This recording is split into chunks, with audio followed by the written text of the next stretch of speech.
Honda had released the CB750 four-cylinder motorcycle in UK and Europe in June 1969, and they were due for release in Australia in 1970.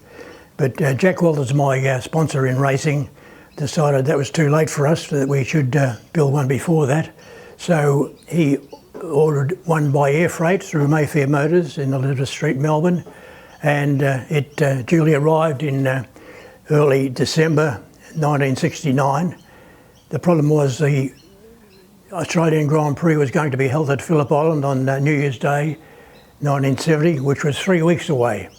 So that was my task then, to get this thing going in that short time.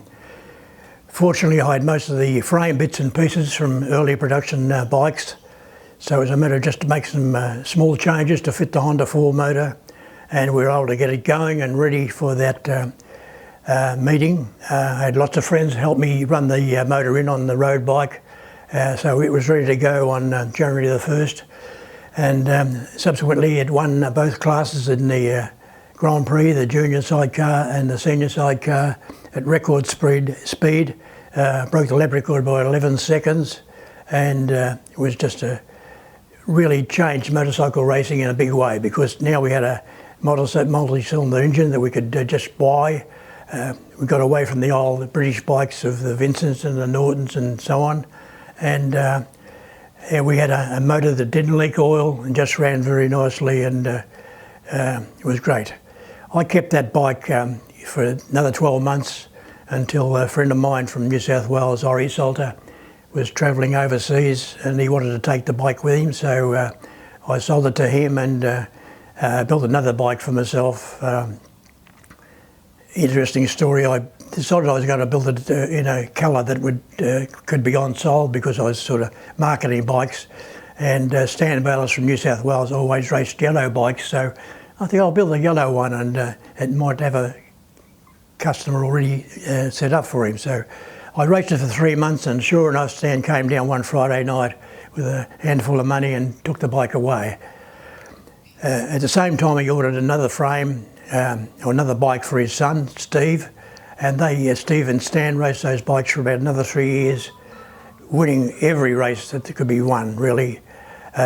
In the meantime, I built another couple of outfits for a couple of stars, Sandy McRae from Queensland and Campbell from South Australia, and they won their various state titles, and I think another Australian title from Stan, I'm not sure.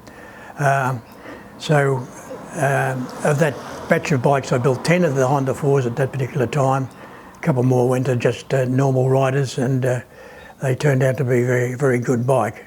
I received congratulations from Honda marketing department, because that was the first time a Honda had ever run a race, CB750 had ever won a race.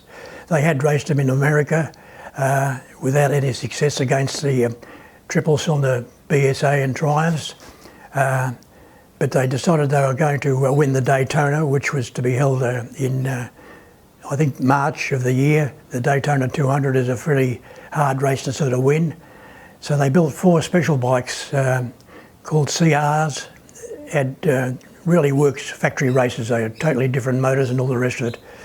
But at Daytona, 3 of the 4 bikes blew up, and the last one won the race.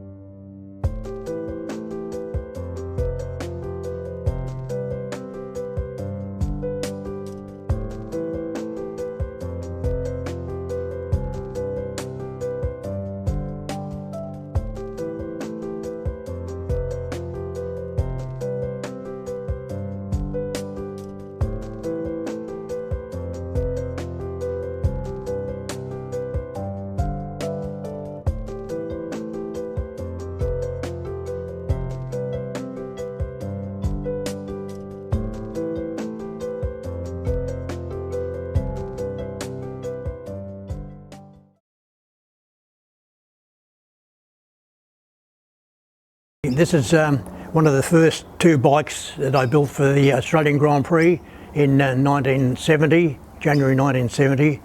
Okay, the basic of the bikes in that period, we were built around 10-inch mini minor wheels, front and rear, and sidecar.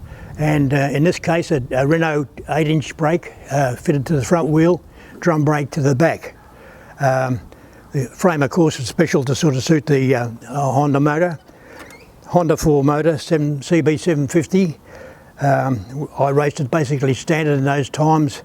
4 carburettors, 4 exhaust system, 2-into-1 on both sides, which had a special balanced effect. The frame was built around an oil tank in the front down tube, which contained all the oil for the motor. And as we run back further in the thing, these are the Neela pads. It was a Neela type sidecar. Brake pedal, it was on the right hand side in this case, gear change on the other side. The Neela pad on that side was part of the fuel tank. So the whole object was to keep it as low as possible. The leading link forks were relatively new in that period. This is where you have, not like normal telescopes, you have the suspension units with a swinging arm that moves in that way there, which keeps the steering geometry where you want it. In my case, I used to run a 60-degree head angle on the bikes and a zero trail.